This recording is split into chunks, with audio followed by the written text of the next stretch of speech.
welcome to the show. I'm Tom Lindsey, your host, and with us this evening is a paragon in the entertainment industry. He's been in the business for over 35 years, and now it's my great pleasure to welcome to the show Mr. John Saxon. Thank you very much. Welcome, John. Thank you very much, both for your welcome and calling me a paragon. Well, you are a paragon. Well, I've never seen you give a bad performance. You've always lived up to the roles you played. well, I think, yes, I've tried. I've never sloughed anything off. I've never felt any piece of material, and sometimes some of the things were, low budget, maybe a horror film or a sci-fi, where you could really have, look down on it. But I tried my best to imbue it with whatever sense of dignity it could possibly have, because I guess I can remember my father was a house painter, and he did a few other things, but house painting was the profession he had when I was growing up.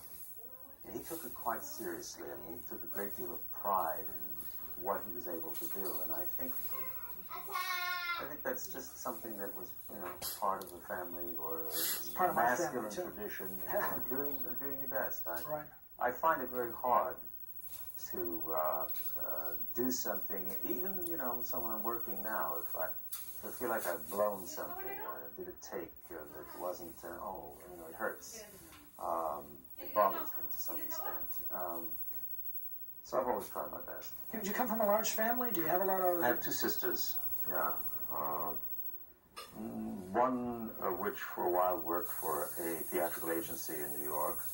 And other than that, there's no trace of any kind of theatrical background in my family. Right, that's probably my next question. Yeah. No, not at all. As a matter of fact, a really interesting and ironic story is my grandfather is an Italian immigrant who came to America about 1910. He went to a movie once in his life. He regarded it as total waste of time. He never went back again in his life. When he was dying, and I'd already been in Hollywood two years. I came back to see him. He was very ill and dying.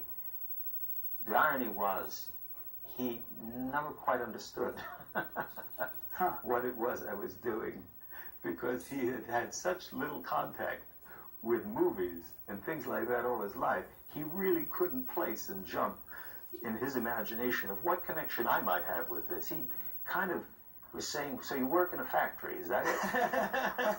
Well, I said, "Well, not quite. Not quite, but it became a factory. Yeah, not quite, so to Grandpa. speak. But no, and he really didn't understand. That's how little connection my family's had historically with the theatrical world. Yeah, Right. something like that. What kind of jobs did you hold before you made it? Very few, because I started working here in Los Angeles at 17 under contract, although that's another story. They thought I was 18. But the only jobs I had, I can recall, I worked in a soda fountain on weekends, neighborhood, doing things like that. I delivered orders from a fruit and vegetable store on a bicycle when I was 15. Wow.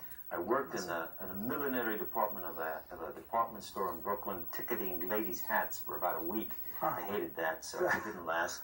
And then I came to Los Angeles, and so I don't have a wide resume other than things related to acting and motion pictures. And Out here, though, in L.A., didn't you do something outside of... You must have did something outside of acting, because you didn't make the money... the money wasn't coming in right away when you Well, were it in LA, was, right? I was, yeah, because it wasn't a huge amount, but it was for those days, it was reasonable. I was under contract. I had a steady job since I was 17 until I was 22, something like more, 22, 23. That's great. I was under contract. So many actors, here the 10 years... No, I was fortunate in that respect.